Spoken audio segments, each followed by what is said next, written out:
আজকে আমি বলতে চাই এটাই যে এখনের দুনিয়াতে যেরকম যে শিক্ষা পাবে এটা কিন্তু সেই শিক্ষায় কিন্তু পরিণত হবে সেরকম ভাবেই লোকটা।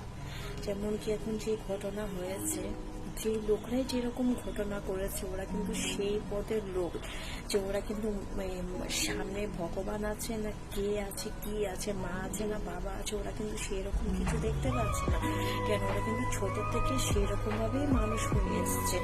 তো আমিও চাই যে এখনের মধ্যে এখন যারা ছেলে মেয়েরা যারা বড় হচ্ছে, মা বাবা যারা ওদেরকে শিক্ষা দিচ্ছে না, তো আমি চাই সেই মা বাবা যাতে ওদেরকে এমনভাবে শিক্ষাটা দেয় যাতে ওদের মতন যাতে না হয়, না হয়ে যাতে মেয়েদেরকে যাতে মানে সম্মান যাতে না দেয় সেরকম নজরে কিন্তু ওরা একদম যাতে না দেখে।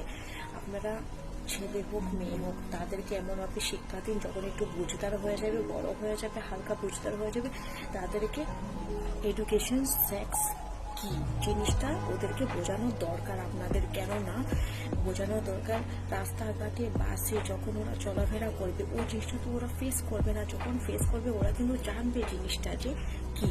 তো সেজন্য আপনারা আপনাদের ছেলে মেয়ে সবাইকে